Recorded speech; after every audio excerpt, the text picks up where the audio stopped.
All human beings can improve on their self-esteem. Yeah. Everyone can improve on their image of self. The hardest thing I've ever done was stop doing drugs and stop alcohol, because it's a whole lifestyle change. You know, I don't want to kill myself, but I certainly don't want to live. I went, fuck this. I'm putting on social media. I didn't expect it to go so viral. The ultimate Zen state. I don't even remember 6 hours of the 100-kilometer run. From experience, you have to hit rock bottom, and you have to reinvent yourself from that rock bottom stage, and you have to do that.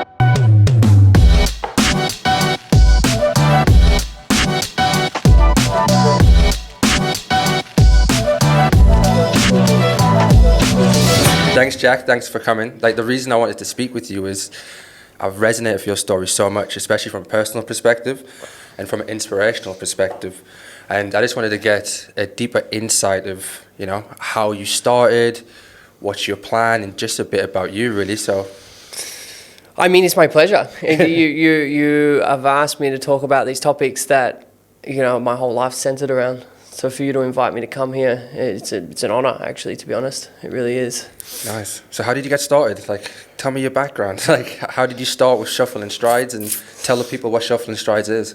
So Shuffle and Strides is a charity based here in Indonesia, and it was formed out of a small idea that's grown continually, like most good things in this world. So pretty much I spent all of 2020 and all of 2021 raising money for food distribution charities. So I lost my job in March 2020, like most people on the island, and I decided that I would try and raise some money for people who'd lost their job here as well. So obviously there was a food crisis, and I decided that I'd run from Lavina to Canggu, which is a double marathon, north to south of the island. I thought maybe I'll raise, I don't know, $500, and what happened was we raised pretty much just under $20,000.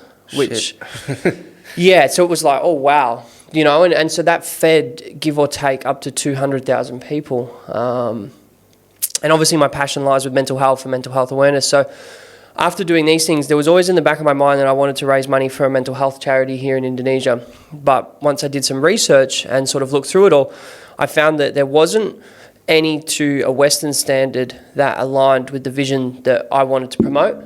So myself and my friend Nick came up with an idea to start our own. And that was initially just going to be something really small. We were going to run 500 kilometers around Bali to raise money for it, and we were going to try and help some people, where now it's grown to a fully registered Yayasan Foundation here in Bali, where we have a vision to pretty much change the mental health landscape, first of all in Bali, and then have it progress out into the rest of Indonesia. That's in 2 years. Yeah, I was going to say, when did you start? 2 years ago. And how did you initially start? Like, what was the first steps you did, like, for Shuffle and Stride specifically? I mean, I ran 100 kilometers on May 1st, 2021. And it wasn't for charity, but it was that on May 1st, I'm 5 years drug and alcohol free. So the idea behind doing that was to just raise awareness about mental health, start the conversation, and create a kind of community event. So we just invited people to come and join, and what happened was, I think we had about at least 100 people join over that day, and that was like our first official but unofficial Shuffle and Strides event. And we sort of saw from that moment, we're onto something here, where we can hold these big community events where we will push our limits, at the high end of physical capabilities. But by doing so, people will come and they'll do, their 1%, whether that's like a 1 kilometer run, a 10-minute walk. But that was in May 2021, and we didn't actually do our first sort of launch of Shuffle and Strides until December 2021. Cool. So there was like 6 months of just, you could say manifesting it, just sort of thinking about it, visioning it, and just allowing it the time to grow internally between my brain, his brain, and the sort of collective brains around us. Okay. But it was December 2021 where we did our first event, you could say, representing Shuffle and Strides. And then why 100 kilometers? Because to a lot of people, that's fucking insane. So like, why would you want to run 100 kilometers? And yeah, just why? Well, I'd run 84. Mm-hmm. And actually, I was being quite weak with this one. I was saying to my buddy Nick, I was like, well, baby, I'll run 8 hours. Because there was a guy in Vietnam, a friend of mine, who'd offered me to, run 8 hours in he was going to kite surf for 8 hours. So I'm like, yeah, I'll run 8 hours. And then Nick rigs me up. He was in Australia, and he goes, you know what, why are you running 8 hours? You've done that before. You should just run 100 kilometers. And I was like, true. I agree with him. Fair point. And I was in pretty good physical condition, so it just evolved where we said, all right, I'm going to run 100 kilometers. And for me, it's like a little attitude to kind of have. I like being in a physical state where at any given moment, within a little bit of preparation, like if you ask me today, do you want to go run 100 kilometers in 4 weeks? I'm in a physical state where it's like, yep, let's do it. And it seemed like the progression from 84 was, well, let's do 100 kilometers in 12 hours. Okay. And what's it like running 100 kilometers? It's probably the most, no, not probably, it is the most incredible experience you can ever experience as a human being. You can't describe it without experiencing it. And I know you've experienced it, where it's what you discover through those processes is life-changing. And even to this day, I class that as the best day of my life. Really? Without doubt. Okay. And what was your preparation for that? Like, how did you train for it? What's your diet like? A lot of these endurance events, I follow a unique philosophy that works for me, where some people like to run extreme amounts of kilometers, where I don't like to do that. I have the luxury, or I don't know how you look at it, but I also have a job as well. So I don't have the time always to run, 3 times a day, take a nap, et cetera, et cetera, et cetera. So I kind of limit my kilometers to give or take between 70 to 100 a week. But my philosophy aligns with just making myself uncomfortable. So wherever possible, whether that's running in the middle of the day, whether that's getting up at 2 a.m. to run, whether that's running in the rain, whether that's going and squatting for an hour and then running, whatever sort of mechanism I can do to create discomfort, uncomfortability, I'm just trying to do that as often as possible. Shit. Where, I'm running 70 to 100 Ks. I'm in the gym 4 or 5 times a week, but in between those 70 to 100 kilometers, I'm just making myself uncomfortable. So you're doing 70 to 100 kilometers a week? Yep. In the gym 3 times a week? At least 3 to 5. You've got a full-time job and a charity on the side. Yep. You're a savage, bro. You're a fucking savage, mate. How does that, do you think, because I think, like how we connected was, I think we have a similar mindset of like, I operate in like extreme discomfort. Like I have to be constantly doing something to attain a goal. Is that where you're at the moment? Is that why you're doing so much? Does it add a lot of pressure onto your life, or would you have it any other way? Would you want it easier, for example? I need the direction. So I need a target point to aim towards.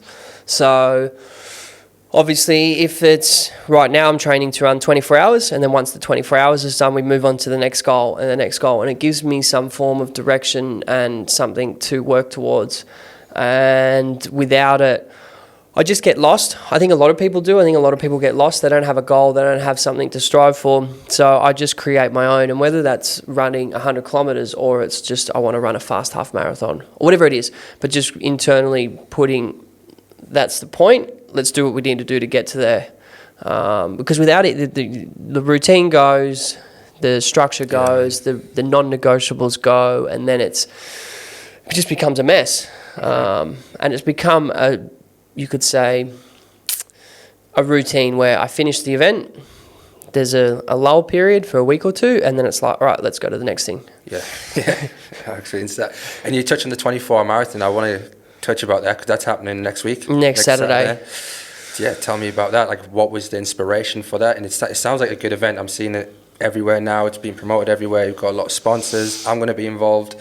So it sounds like it's going to be an awesome event. But tell me more about that. Yeah, so I suppose it's once I finish the 100 kilometers, it's always in my head 24 hours. Yeah, it's the next thing. You run 100 kilometers in 12 hours. You run 100 miles in 24 hours. Now I would always have wanted to do 100 miles around a track. Unfortunately, we don't have a track in Indonesia or Bali, so the next best thing is to use Finn's Rec, and it's about 290 meter loop. Yeah. That's even more insane. But the whole philosophy of these events is to make them community based and easily accessible. When I ran the 100 kilometres, it was on an 8-kilometre loop, which was 4 up, 4 down, so it's very easy to find. Yeah. When I ran across the island, it was very difficult because I'm moving, from the north of Bali to the south. It's a very logistical nightmare for people to join. People just can't join. So at my expense, I'm running 24 hours around Finsbury Club Soccer Oval. One, to test myself beyond what I think it's ridiculous, but also because it's easy to market, it's easy to bring people in. Hey, look, between 10 a.m. on September 17 and 10 a.m. September 18, I'm going to be at Finsrec. I'm going to be running around that oval, and you can guarantee that you'll find me and hopefully hundreds of others there. How many people have signed up, do you know, at the moment? It's very tricky because people don't like to commit to things to last minute. Especially something like running for like 24 hours or... Yeah, I think it's hard to say, but I think by the end of it, we'll have 100 signed up, and we'll have quite a lot coming in through the day. It's really hard to gauge. I think we'll have a better idea next week. I think right now there's about 60 that are signed up, but 2 of them are quite large teams. But I think by the end of it, there'll be 100 people joining, and then there'll be, I don't know, at least another 100 that join on the day. And how does the team work? Is it everyone running at once, or is it like a relay type thing? That's the aim. Like a relay type, so like one person does a certain amount and they tag the next person in. Exactly. So we've that's the aim. Obviously, we want people just to join, but it's you have a team of up to 12, and you just have someone moving on the track at all times. So if you have a team of 12, it's 2 hours each. Any human being can walk for 2 hours. Yeah. Even if they don't think they can. You do an hour, you roll through the other 11, then you come back, you do another hour, done. And people can just run the distance they want. They don't have to run for 24 hours. It's just they can show up and go as fast. So if someone wants to join, for example, and they're watching this and they're going, fuck, I can't run 24 hours. But let's say they can run 4 or 6. Would you encourage them just to join and get involved and do as much as they can? Absolutely. Yeah. The motto with it is that I'm running 160, so you run 1. So when you join, it's you can pick a time, you can pick a distance, you can say I'm going to walk for an hour, you can say I'm going to run for an hour, you're going to walk for 5 hours, run for 5 hours. I'm going to just see what I can do. And basically my experience with this kind of stuff is whatever someone sets out to do, once they're there, it's always more anyway. They get around the environment, the atmosphere. Someone sets out to walk an hour, they'll probably end up doing 2 hours. Fair enough. Cool, that's crazy, man. There's a lot there. I'm looking forward to it. I'm looking forward to the event because I've seen that you're looking for DJs. I was talking to White Label Nutrition. They're saying that they're going to be there, so it sounds like it's going to be a fun event. There's a lot. Hours. Yeah, that's cool. I'm interested to find out. So I know you touched on it before about drug and alcohol, and you had a drug and alcohol addiction. How did you stop? At what point did you stop doing that? Because from my experience, I've run crazy amounts of hours. I've run crazy, but the hardest thing I've ever done was stop doing drugs and stop alcohol because it's a whole lifestyle change. And how did you get about that? And I think, how did you get about that? Yeah, so pretty much from about the age of 14 or 15 until just before I turned 18, I was an everyday methamphetamine user. Okay. So it started off really minuscule. It was use the first time, day or two, next week, very quickly into it, it was almost every day. And within 6 months, it was every day. And as a result of that, everything else gets removed from your life. So this would have been this is 8-9 years ago when I started. So at that time, methamphetamine wasn't on the news like it is now. You go anywhere, Australia, around the world, it's on the news, don't do meth. But back then, it wasn't like that. And I actually didn't know what I was doing when I did it. Yeah. I remember the first time I did it. Yeah. I was experimenting with different party drugs, blah, blah, blah. But I remember the first time I did it, I didn't actually know what I was doing. I had no comprehension that this is, methamphetamine is one of the most highly addictive substances in the world, and that, the rate of people that use it and then get addicted is through the roof. And what happened is it just snowballed so quickly where life without it was so close that I could still see it. And I had this thought in my head, I'll just stop when I'm ready. Yeah. It's all good. Yeah. I'm playing football at the highest level just here 2 minutes ago. I'm just doing this now. It's a bit of fun. I'm having a good time. I'll just stop. And then what happened was I was around 16 years old and I tried to stop and, you know, I'd last 12 hours. Yeah. And I'm like, shit. It'd be, all right, let's just keep going. You know, I'm 16 years old. I'm going, let's just keep going. We'll keep using it. You know, along this way, I've extremely harmed my family relationships. Yeah. Yes. You know, my father works on the mines, so I can only imagine what kind of stress he goes through. You know, my mum's raising me and my sister, so the amount of stress those two went through and my sister, I'll never really know. You know, you can never fully understand what they experience every single night. And basically it just snowballed out of control until around the start of 2016. I got in a lot of trouble with the police. You know, I was living between couches. There was a period where I was homeless for a while. There was times where I didn't know where I'd sleep. You know, I'm weighing 59 kilos. Jesus. I'm in and out of psychosis at stages. You know, I've lost touch with reality completely. My thought process was not of clear, sound mind. And it was really, really dark. You know, I don't want to kill myself, but I certainly don't want to live. Yes. You know, the grey area in between. It's a very floaty situation to be where it's like, I don't want to live like this, but you know, I don't have the balls to take my life. And yes, I can relate to that. Yeah, and then there was a lot of external events that went on in my life between the start of 2016 and May 2016 where, you know, some people broke my parents' cars, rid off my mum's car. There was drug debt. There was death threats. There's all these kind of things that come with it. Oh, so it's serious. Okay. Yeah, there was experiences where some of my mum's car was totaled at the front of, you know, in the car park, and it was not a safe environment for me or my family, and even that wasn't enough to stop me. I was about to say. So during, like that time, you're still using, right? Yeah. Man, it's a fucking. In my opinion, it's a disease. Man, addiction is some sort of. It is. What do you think about that? Do you think it's... And I say that because when I was going through bouts of addiction, people would blame me for it. And I had like this voice in myself, like, this is not me. I don't want to do this. I really don't, but I can't stop. No, I fully buy into the disease concept because there's a mental capacity to addiction that I suffer from, that the normal human being doesn't suffer from. And the way I internalize it is that, you know, I have this obsession that cripples me beyond any human needs. And once I'm in that obsession, I have absolutely zero control over what my body does. Where the normal human being has that obsession and moves away from it, or can control it, or can just continue through without listening to it. But the trick for me is once I'm in that obsession, right, the minute I'm there, it's too late. I can't allow myself to fall into that. Once I'm there, then I'm using. And once I'm using, my body has a reaction that is abnormal to the average human being, where, you know, any human being doesn't have 10 drinks of alcohol and go and score methamphetamine. Yeah.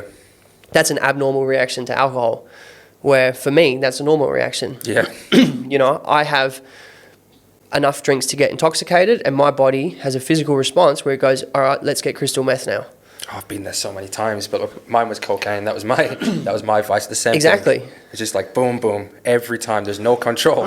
Exactly. There's zero control. Yeah. And I don't think most people can understand that. That's why I really like to have these conversations and just be like, fuck. Like, it is a disease.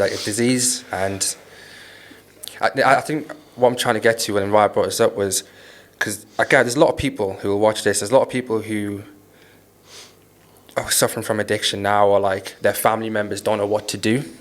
And like, what would your advice be to like the family members if someone in your family is an addict, for example? Like, what would your advice to them be? There's two parts to it, because for me, the reason that I changed and got sober was because I had no other result. I had no other resources.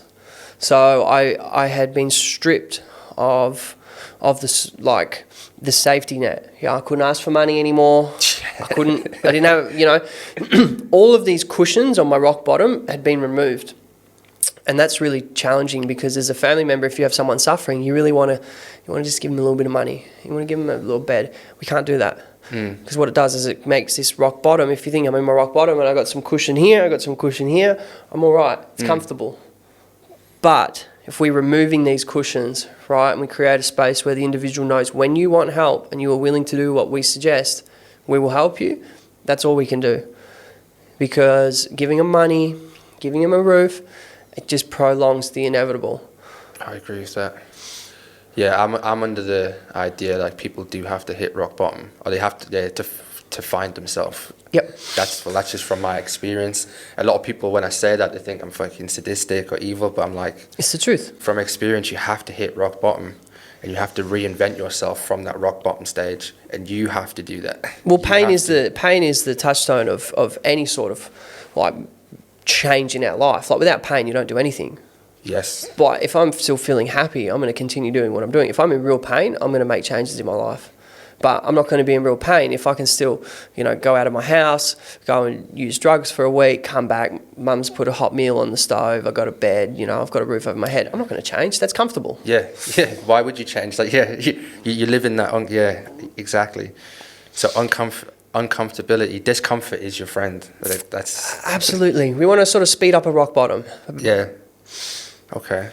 And have you, how are you now? Are you in control of everything, or is there still moments where you're like, fuck, like life gets too stressful?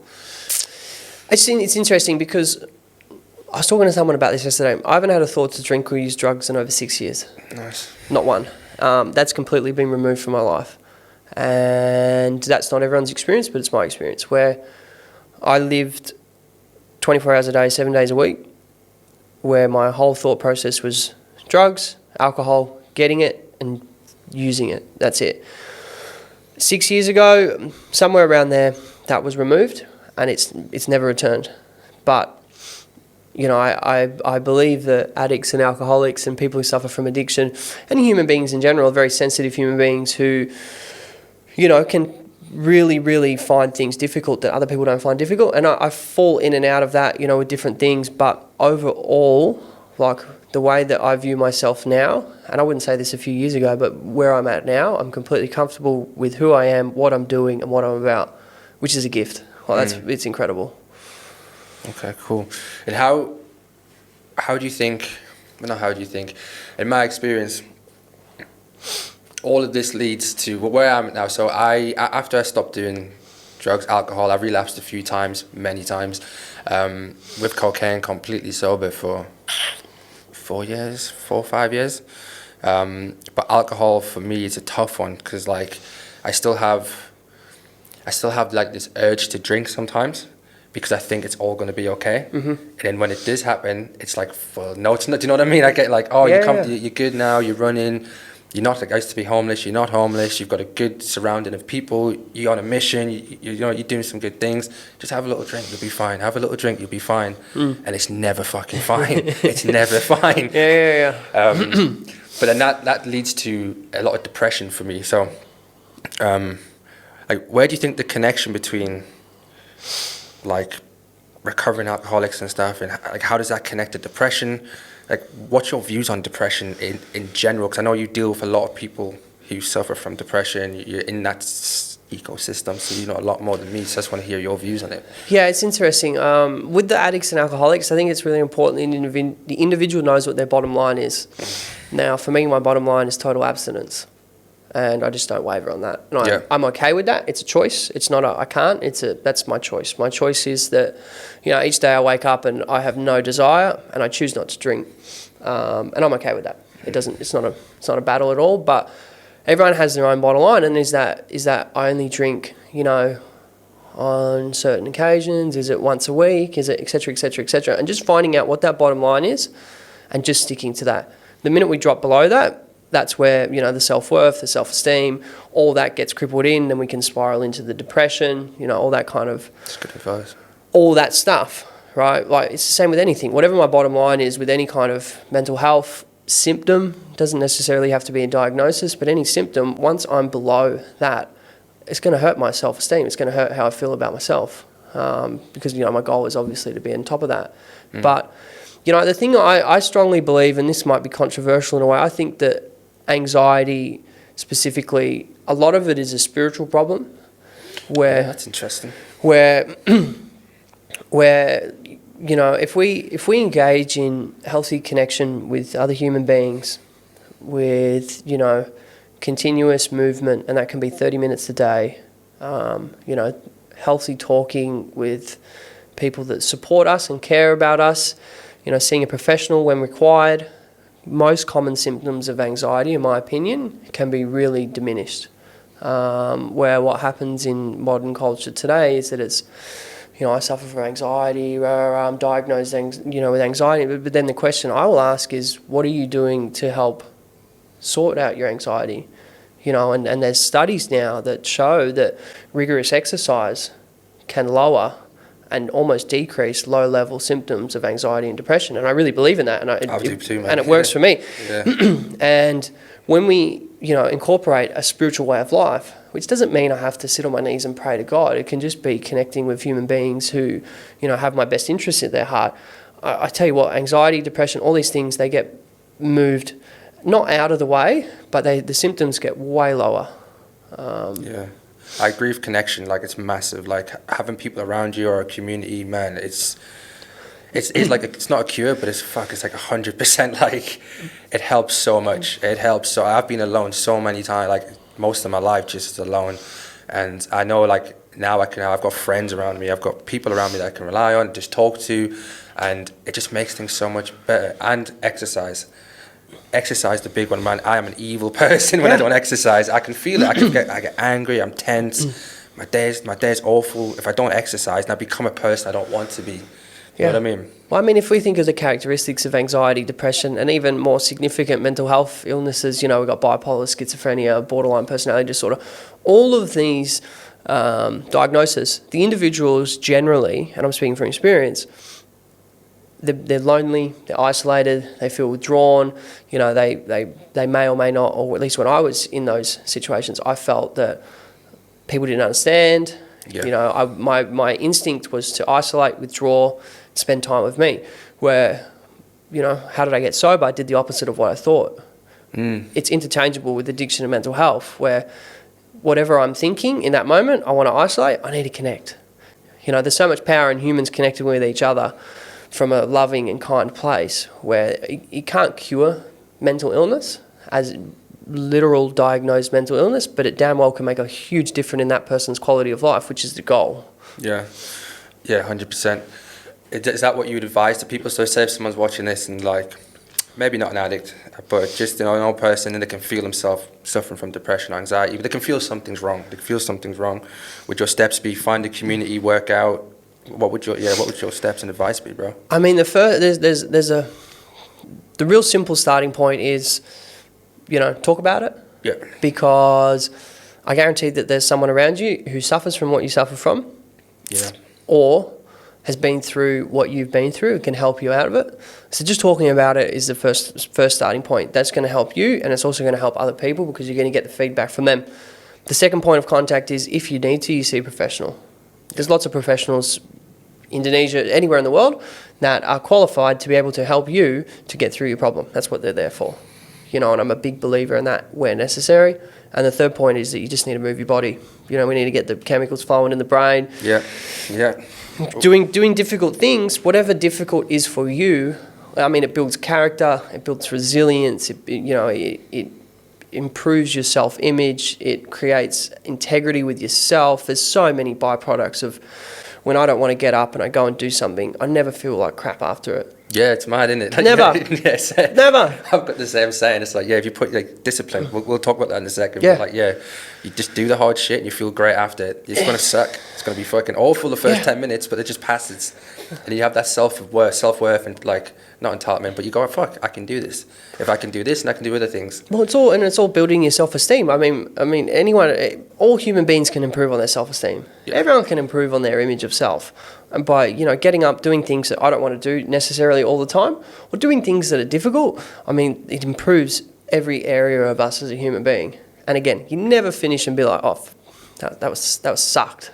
Yeah. You know, I mean, I do. It sucks, but I never. I know what you mean. On a chemical level, I'm always feeling better. Yeah, right. And touching on discipline, like what has that got to play in your life? And I can imagine, but I want to hear from you and what's your thoughts on discipline, because it's a scary word to a lot of people. To a lot of people, it's a scary word. It's like it's also seen as a negative word, but in my world, it is the word. Like, it is the word. There's no other word grander than the word discipline. Yeah, I mean, I get excited to talk about it because it's such to me, it's an attractive trait. Yeah. I watch people who are disciplined, and I think that's impressive. You know, the question that you could ask anyone on the street, say, can you do something every single day for the next 90 days? And just do it every day, whatever that might be. Yeah. And most of the time the answer would be no. Yeah. You know? And that might be as simple as reading 10 pages of a book. And to continually do something day in, day out for a sustained period of time, most of this population doesn't do. And for me, it goes in flows. Like, it's not always 100%. And I've learned over time not to be hard on myself. But I am. But more often than not, I just have whatever I need to do within that week, month, 3-month period, and just gets done. And whether it's training, work, whatever it is, that's what we need to do, and we just do it. I just do it despite how I feel. You know, probably 8 out of 10 of my runs or gym sessions, I don't want to do. Yeah. Most of them. Most of the time, before I do it, it's like, I don't really want to do this today. Even during it, I don't really enjoy it most of the time. But I really thrive on getting to Sunday and knowing I've put in the work this week. You know, I'm excited in this moment now because I ask myself, am I prepared to run 160 kilometres? Have I given it the best of my ability to prepare? And the answer is pretty much yes. There's always more that you can do, but I'm pretty comfortable with where I sit, where I don't want to get to race day, event day, whatever it is, and be inside my head going, I could have done this, I could have done this, I could have done this, because then I'm screwed before I even start.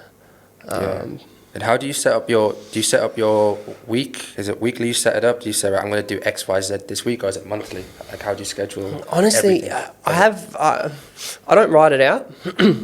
Okay. My gym stuff's pretty consistent because it flows around my work schedule. But where it comes with the running, I kind of go by feel. I have a rough idea in my head that I want to reach. Let's say I want to reach 80 kilometres this week, and 4 or 5 times a week I just run whatever's a comfortable distance, which is anywhere from 8 to 15 kilometres, where I can do that with my eyes closed, on the phone call, whatever it is. That's a comfortable distance. So I'm doing that 4 times a week. But I like to leave it free in a sense that if I feel like running 30 kilometres today, I'm going to run 30 kilometres today. Yeah. And sometimes I just feel good. We'll get up, we'll do it again. But my golden rule, which I actually broke a few weeks ago, is I never really go over 100 kilometres in a week. Why did you break it? Because my friend invited me to go for a 30-kilometre walk after running 60 kilometres the day before. You couldn't say no. It seemed like a good idea. Fair enough. What's people's perception like when, like from my side, man, when I tell people what I do, or like they see me at the gym at fucking 2 a.m, like 1 a.m, they just think I'm fucking crazy. But like, do you have like the same perception from your side? Like, do people think, what the fuck are you doing? Like, yeah, the thing is, now I've done it for a couple of years, it's normalised. Yeah. in a sense, where people are like, okay, you know, and I'll tell the guys, you know, what are you doing this weekend? Midnight Friday, I'm going to run for 8 hours. Yeah. Till 8 a.m. Saturday. They're like, okay, see you at 9 a.m. for breakfast. Fair enough, man. But it's the people, you know, I'm meeting a lot of people over the last few months that don't know who I am, what I'm about, and there's a massive like, what the hell are you doing? Yeah. You know, and one thing that I laugh at, and I get is when people will say to me, oh, do you think you're doing too much? I was just about, yeah, please tell me what you think about that. I just laugh. Like, fuck, man.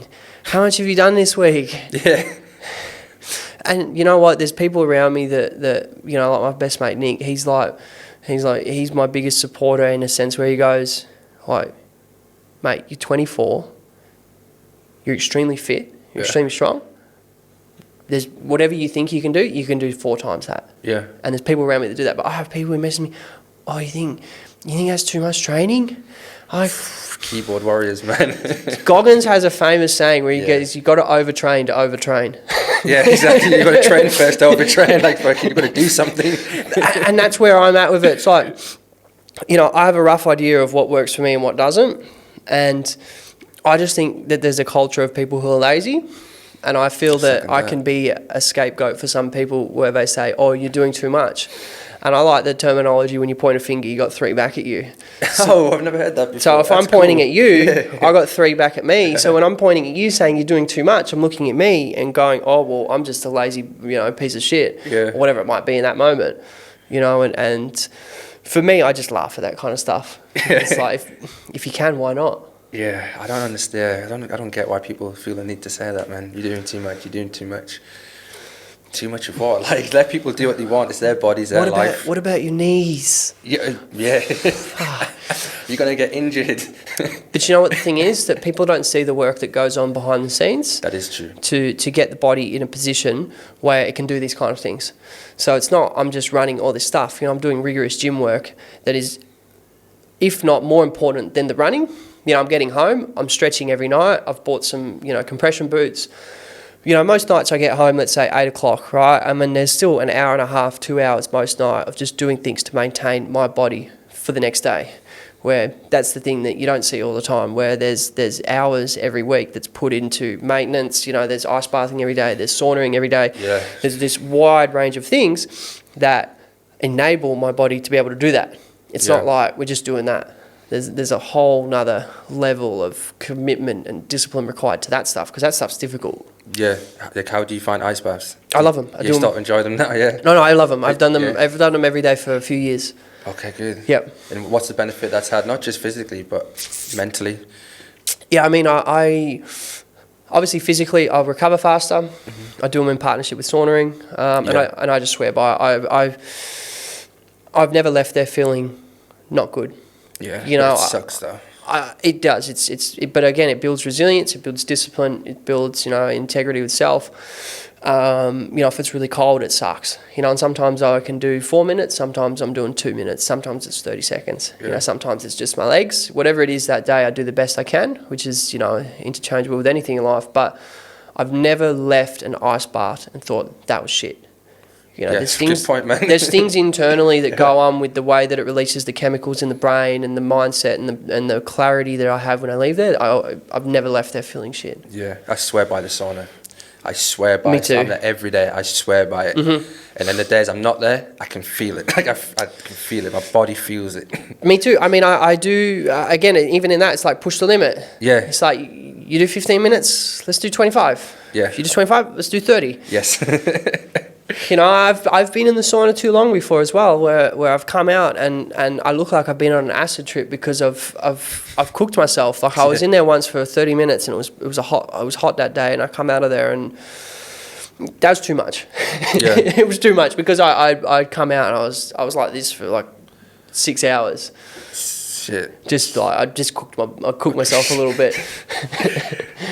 A lot of people say this because you just said there, like, because I have the same mentality. I think a lot of people have that mentality, especially like people I speak to. But just pushing yourself every week. Like for me, I want to get 1% better every week. So if I'm in the sauna, if I'm doing 10 minutes, next week I'm going to do 12. I'm going to do 5. That's how I go.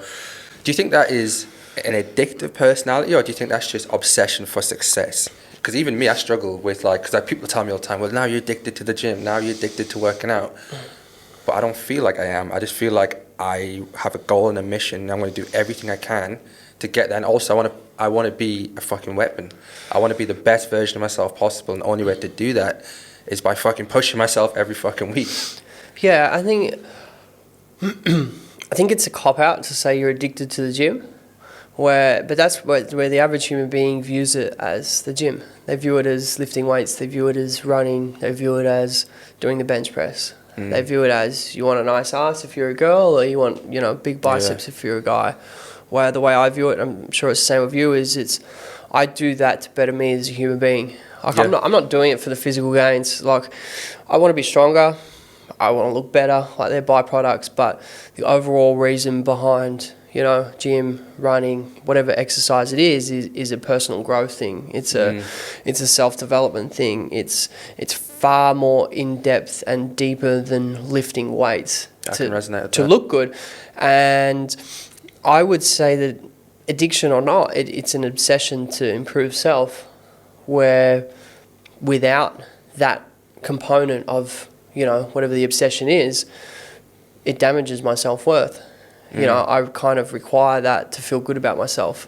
It's not a full requirement because that's unhealthy, you know, because we get injured and we get, you know, sick, whatever. But it damn well is a staple part of like the self-development and just trying to be a better person. Yeah. And outside of like, no, I agree with that, man, 100%. Like you said it beautifully. Like that's pretty much it. Like that's pretty much it. Outside of like the physical aspect, like do you meditate? Do you do anything spiritually? Like just for like the mind stuff? Yeah. So when I was in rehab, we would meditate. I'd meditate twice a day. Okay. You know, and the whole process of getting sober and clean is tapping into a source outside of yourself. So it's based on the idea that, you know, if I have the disease of addiction, I can't fix that myself. Like the problem centers in my mind. I can't fix the problem with my problem. Yeah. You know, which is it's translatable to life in general. The problem is in here. I can't fix it with this. And, you know, that's like me trying to fix a broken door with another broken door. It doesn't work.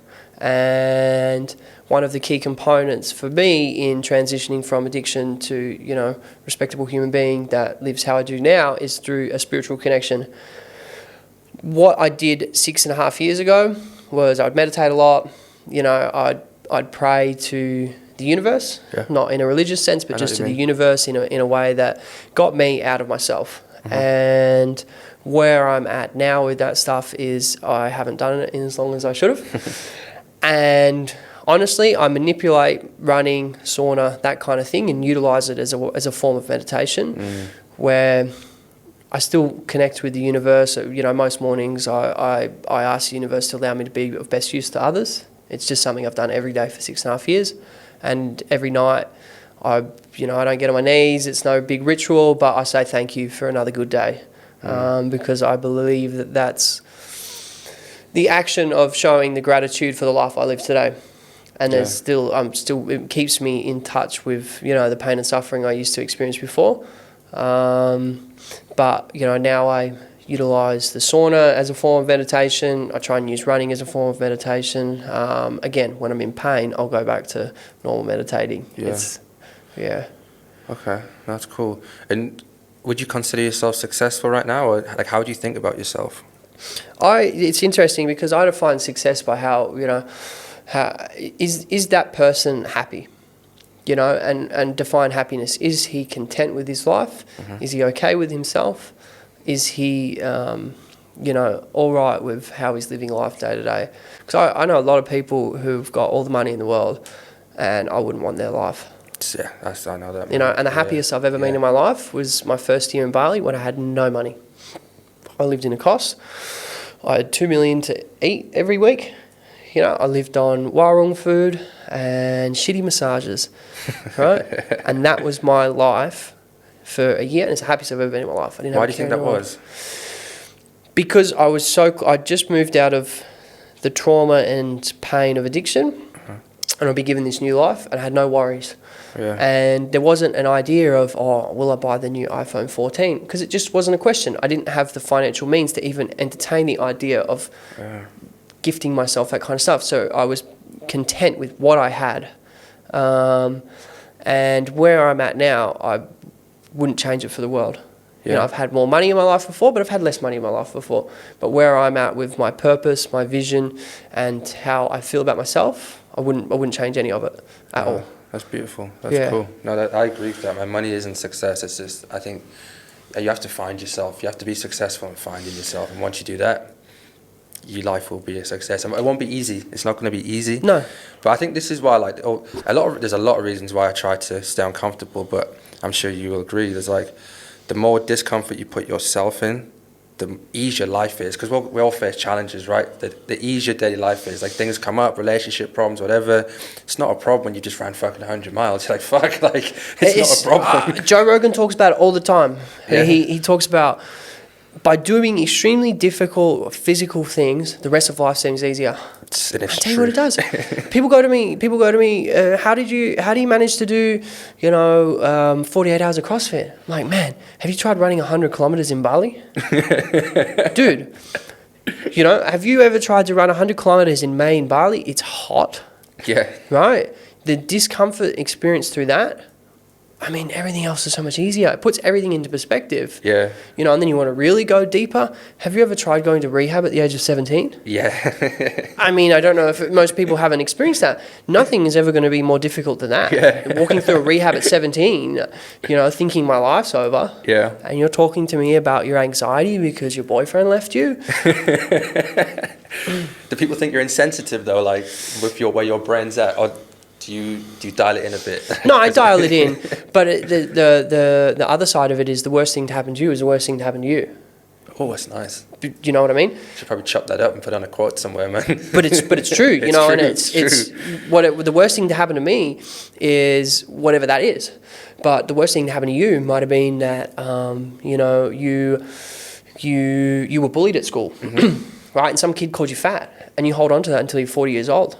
And what is there's the Gabor Mate, I can't remember, I'm butchering his name. He talks about trauma isn't what happened to you, it's your response to what happened to you. Oh, I've seen that guy. Yeah, I've seen that guy around Instagram recently. Yeah, I shared a video of it. Okay, that's where I've seen it. And it's from his movie as well, The Wisdom of Trauma, and it's really powerful because, and I use this in my professional work, is that for example, hypothetically, if a 24-year-old, runner triggers you, right? That triggers you. But there could be another person sitting in that seat right there that it doesn't trigger them. So that doesn't mean that the problem is me. That means that the problem is your response to me. Yeah. And that's interchangeable with everything. We look at, people who come from, let's say they have a history of trauma or, things that happen to them, let's say in their first 20 years of life, and it took them one direction, whether that's drug addiction, mental health, etc., etc. For everyone that does that, there's a plethora of other examples where they experienced that, moved through it, worked on it, and it doesn't control their life later on in life. And it's a really interesting thing because when we're, and myself included, when I'm in, I'm stuck in that negativity and that discomfort to whatever it is that's happened to me, I can't see the way out of it. Yeah. And my instinct is I blame it on this situation, this person, this place, this thing. Where when we move out of that... I think we all do that though, right? Absolutely. Yeah. But that's the challenge where it's if we can take responsibility for our feelings, our response and our actions, that's where the freedom is. Yeah. Where I can take responsibility that you don't trigger me or this situation doesn't trigger me. It's, my response to this situation. Yeah. And that's the challenge, but that's where freedom comes from, all of this stuff. Forget about addiction or mental health. Yeah. It's for anyone. Yeah, just living life. Yeah. Yeah. Yeah, I agree with that. Yeah. I wanted to touch, we'll go back to this, but I wanted to touch, because we said before, you said you use running, a sauna, ice bath, these things is sort of a meditation. I can understand completely what you mean. For the people that don't understand that, tell them what you mean. Yeah, so... I had a friend of mine who spent quite a substantial amount of time in a yoga ashram when he was trying to get sober.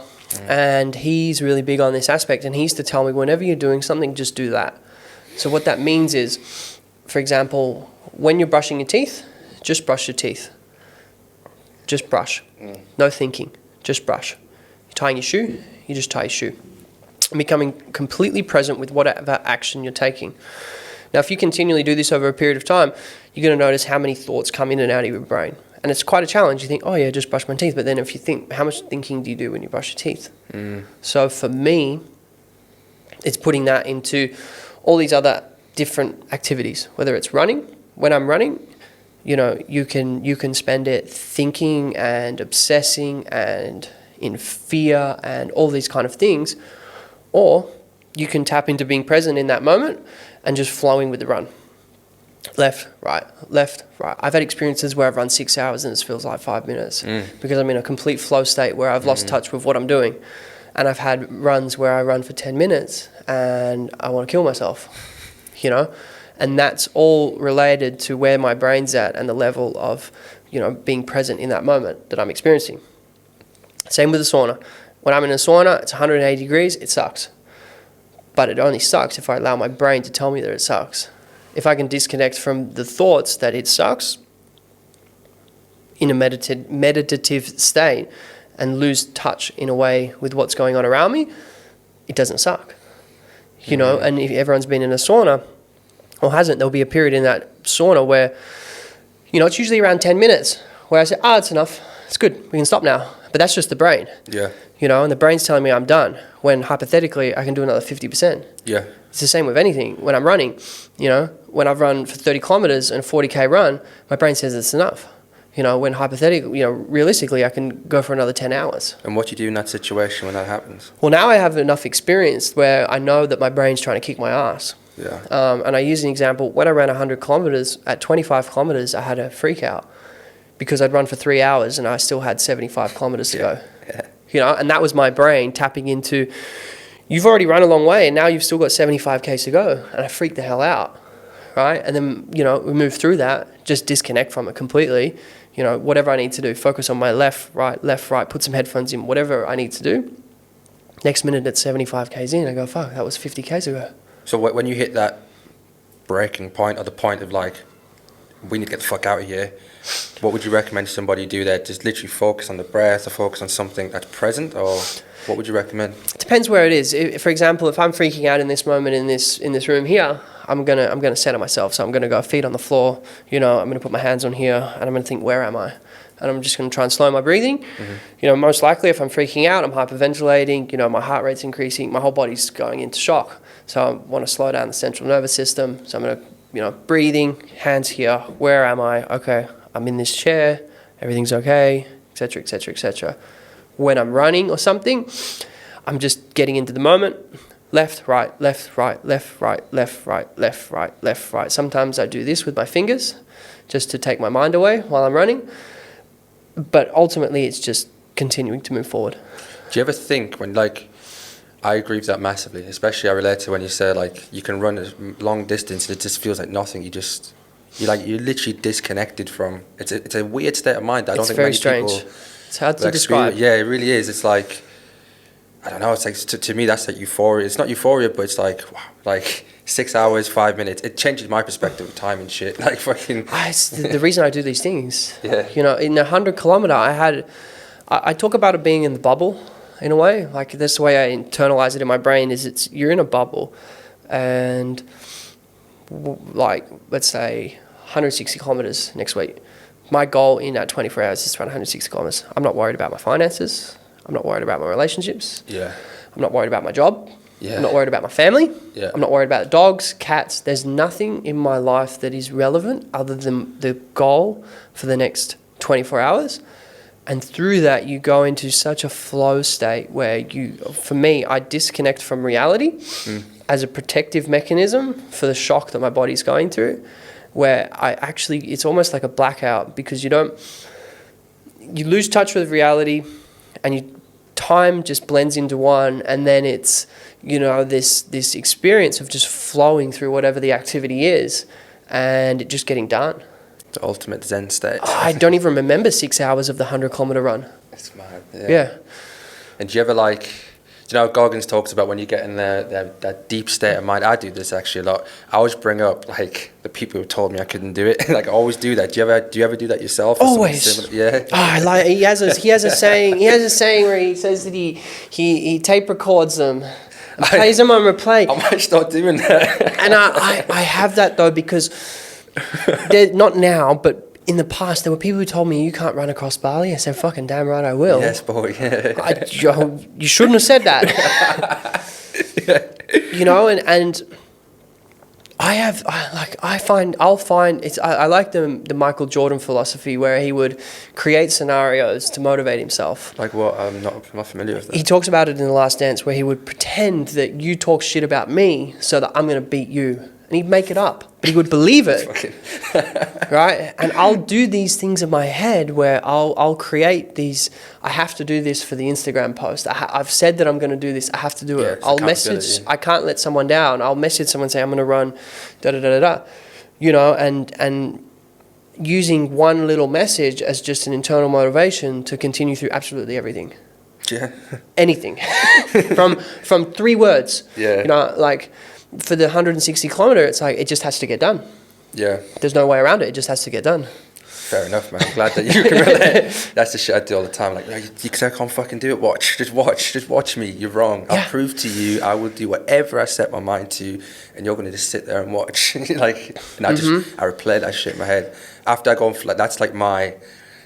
Do you know when, like God says, yeah, 40%, you're only 40% done, but that's like when I'm getting to my 80, 90%, these fucking thoughts come up, and I just fucking go from 80 miles dying, the last 20 miles, just bam, just fucking, let's go. Yeah, and it's intrinsic. It's crazy. It's just finding whatever it is to burn that fire in that moment.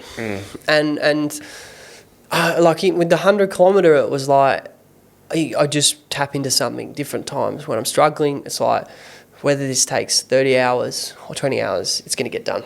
Yeah. And listening, and I have it in the back of my head, these people saying, you're going to hurt yourself, do you think you're overtraining, da-da-da-da-da. It's like, come on, man. Man, same, man. Do you think... I think everyone has the potential to do the shit that we've done or do whatever they want. I honestly believe every human being has the potential to... I don't like using the word success, but you know what I mean? Do, like... because you want to be the most uncommon person... Most, yeah, you know uncommon amongst uncommon. That's it, thanks. I think everyone has the potential to do that.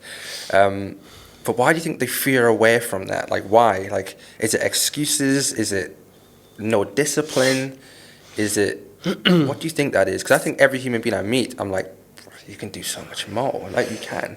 Yeah, I think as human beings, we're conditioned to a certain level of what we want to achieve. And the thing is, for me, is that people don't need to do what I do, but they can do their own version of that. Yeah.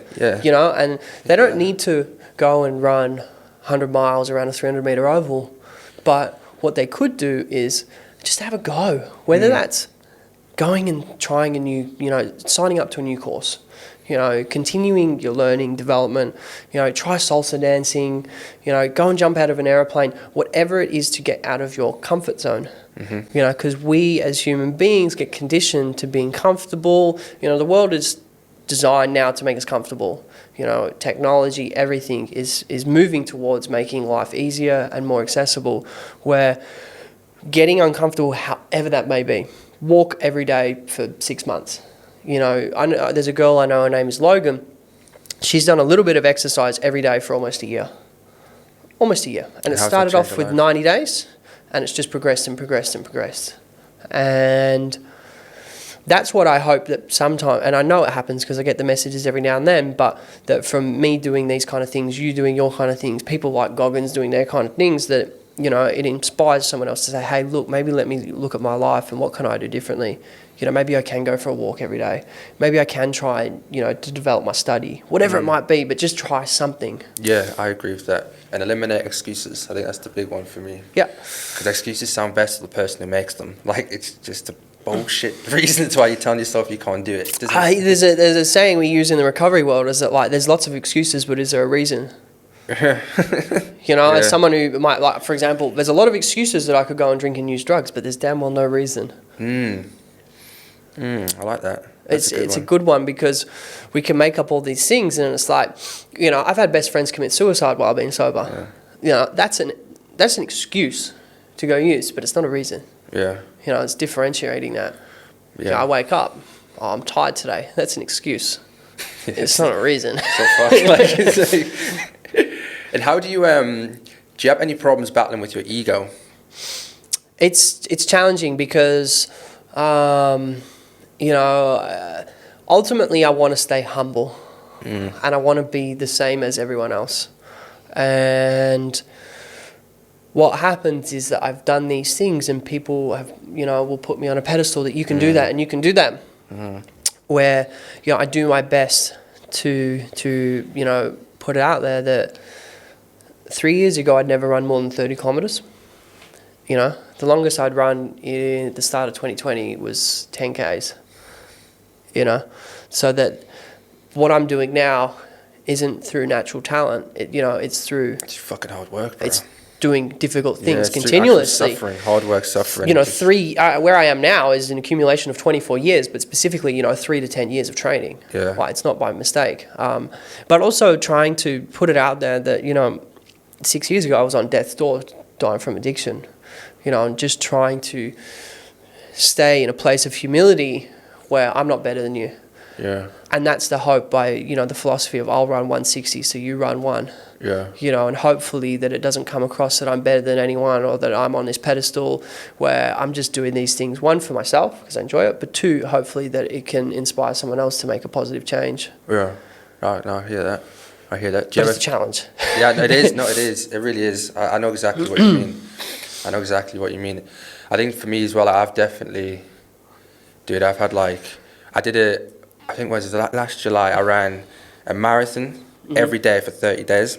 I seen Cameron Haynes, I was watching Cameron Haynes, he was doing it for like years. I was like, oh, he still does it. He's fucking 40 odd years I'm sure he's running right now. Yeah, they're running right now. He'd be running now in Oregon. Yeah, and I was like, fuck, I'm going to do that shit. And like after, but my ego was just fucking up here. I was like, I can do shit you can't do. Fucking, I'm the best. But then it's just not healthy, man. It's just fucking, it destroys the progress, I think. Like, yeah. Yeah. And I like the idea that doing it behind closed doors. The fight I have now is I have to take people into my world for a means of promotion and marketing and developing the story. And also people are interested. You know, I get lots of messages, but for me it's really uncomfortable because these are the kind of things I'm doing without you. You know, without showing you. You know, you could message me any given day and what have you done today? It's like I've been to the gym and I've been for a run. Yeah. Where now it's like I have to let people into that and it's uncomfortable. And it's easy to slip into, oh, well, I could be better than you. Yeah. You know, I've spent the last week viral in Indonesia. Yeah, I've seen that. We can talk about that in a bit. You know, I've been viral in Indonesia for a week. That is the biggest, and I'll be honest with it, it's been the biggest fucking pump of the ego. Yeah. You know, but you know, the byproduct is that I've had no ability to be present for 9 days. What has that done to your ego, honestly? Like, what has it done and how have you managed it? I loved it. Of course. It fed into it. It fed into it because, you know, I've spent this week where it's like, I'm getting all these messages of support and this is what I deserve and da-da-da-da-da-da. And, you know, the byproduct of that is the people around me suffer because I'm not present. Yeah. You know, at the core of it, I'm not present. Yeah. You know, I've got this phone that's binging all goddamn day. You get a lot of messages, like a lot of... Thousands of messages from people around Indonesia. You know, and thousands of comments and all this stuff, and it's a beautiful thing, but you know, it disabled any ability to be present. And what's happening with that right now? I got sorted straight away. You got your money? Yeah, so it went viral, and in around Indonesia, I estimate it's been viewed by probably close to 50 million people at least. Oh shit. And we, you know, thanks to a really, really good lawyer and basically the country of Indonesia, it went viral and its people supported me. And 5 hours after going viral, I had the money I was owed in my bank account. But I didn't post it because I wanted my friends to get the money. And the way that it was looking like was that they would not get it if I'd come out. It was just like, we'll sort that one. So as of 2 days ago, all other international runners received their payments as they were meant to receive, which was really cool to, you know, be able to help in that.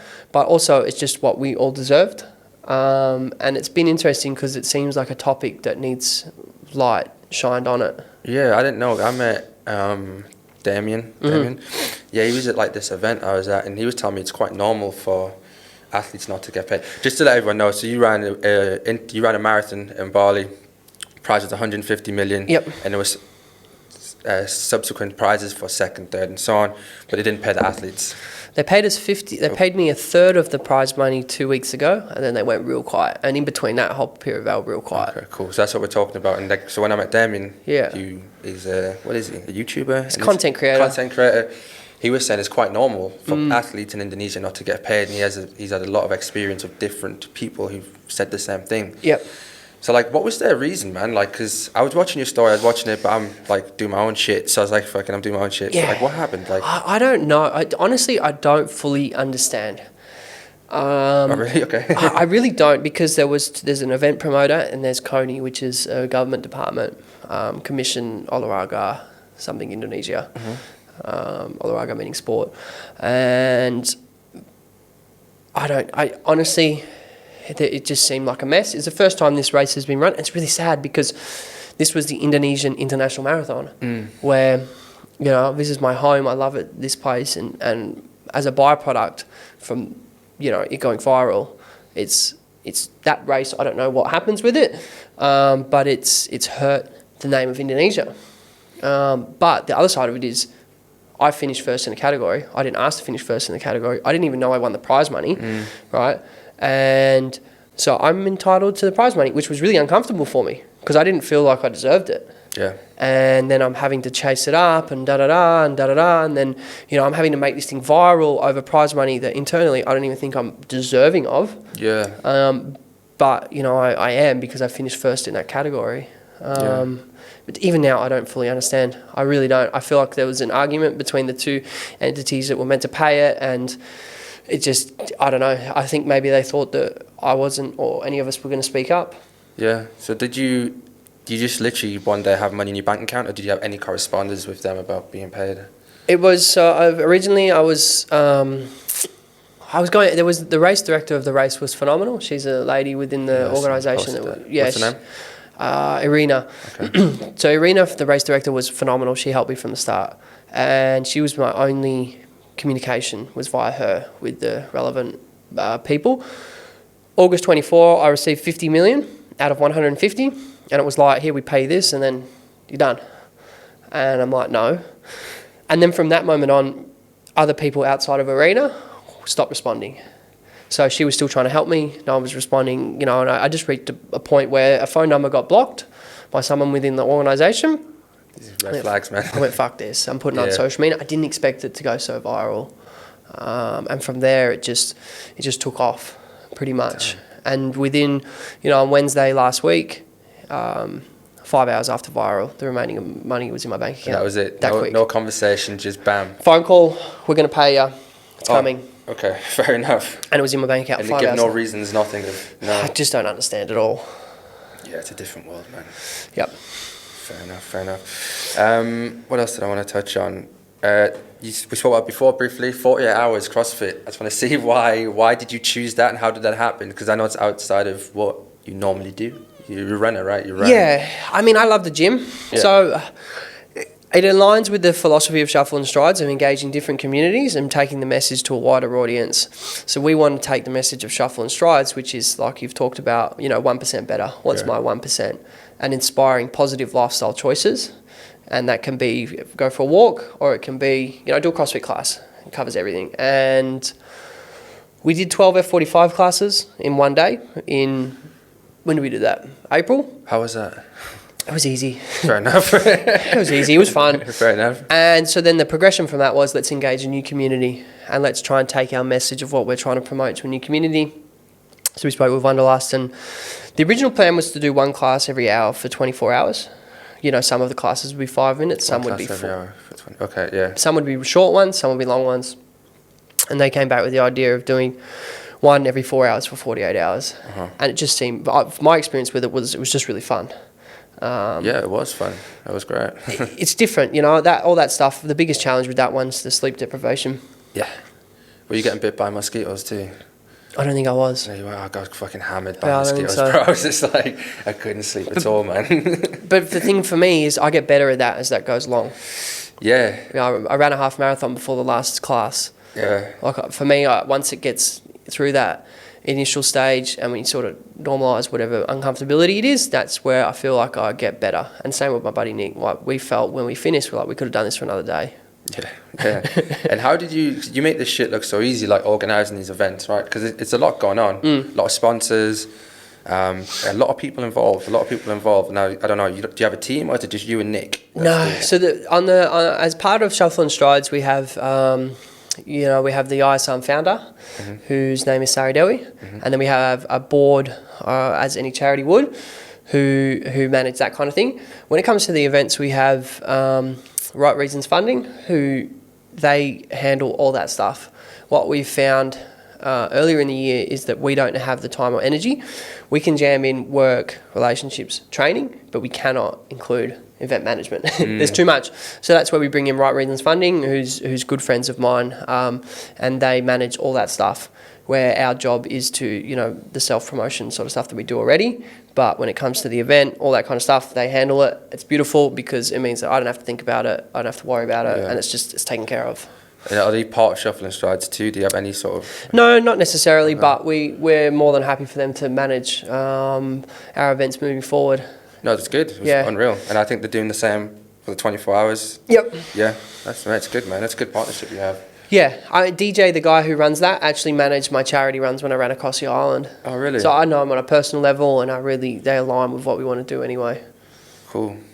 No, that's perfect. That's perfect. Yeah. And then I think sort of final questions here is like, what the fuck do you do in your spare time, if you have any spare time, man? Like, when you're not running, not working, not in your charity, not meditating, not in the ice bath, not recovering, what you doing, man? I watch podcasts. Do you? Okay. I don't really watch TV so much. I love TV, but I found the last 6 months, I don't disconnect enough. So I have a passion for furthering knowledge and information, and I watch or listen to 3 hours of podcasts a day. Yeah? Do you listen to them when you're running too or anything? Or all the time. Okay. All the time. Yeah. Motorbike, running, gym. But like my way to disconnect, usually for an hour or so before I go to bed every single day, is I'm watching podcasts. Okay. And that's just it's the way that I find at the moment where I disconnect the best. Like the minute new Joe Rogan comes out, I listen to it. Minute new Rich Roll comes out, I listen to it. I have my select podcasts. The minute it's there, like I'll listen to one today that'll be 3 hours and it'll be done by the time I go to bed, and then we get up and do it again. And that's like my favourite way to disconnect. Nice. It seems to work. Okay, fair enough. What about audiobooks? Books? Do you read? Listen? Audiobooks, yep. Yeah. What's your top 3 recommendations? Goggins Can't Hurt Me. I've listened to it 5 times. Oh, mate, yeah. I've listened to it 5 times. It's the Bible, man. It changed my life, so that's number 1. Number 2, I'm going to give you a few. Okay, give me more than 3. Give me the top ones that are... There's a few, the first ones that pop into my head. So got that. Cameron Haynes' Endure. Yeah. His audio book, phenomenal. I've just finished Jordan Peterson, 12 Rules for Life audio book. I love Jordan Peterson, and I really enjoy his book.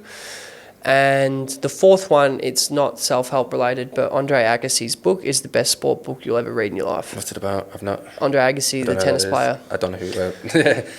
It's the best sport book you'll ever read in your life. You don't have to like tennis or like sport, but just the story and the diversity that he overcame through his tennis career. Okay, so it's a bit of a biography. Yeah, it is. It's an autobiography. It's brilliant. Okay, cool. And then top 3 podcasts? Individual episodes or just like the shows that people can, people want to... I'm a big Joe Rogan fan. Yeah. I think Rich Roll is phenomenal. Rich Roll's also, he's a alcoholic in recovery who I think is one of the best conversationalists on the world. And the third one would probably be Lex Fridman. You like Lex Fridman? I do, because he's different, right? He goes in depth more with the AI side of things, which interests me. I like how his brain works too. It's like different to like, say, Goggins or Rogan, but it's super similar too in the same way. The way his brain works with the questions he asks are very unique. Yeah, I like how his brain works. Yeah, it's cool. Yeah. And cool. So I think we sort of wrap it up there. But before that, tell people where they can find you. Tell them about Shuffle and Strides. Give them the fucking outro, and then we'll cut it. Yeah. So we have my personal Instagram is Ahern _, and from there you can also find Shuffle and Strides, which is just one word. We're on Instagram, Facebook. We have a TikTok account.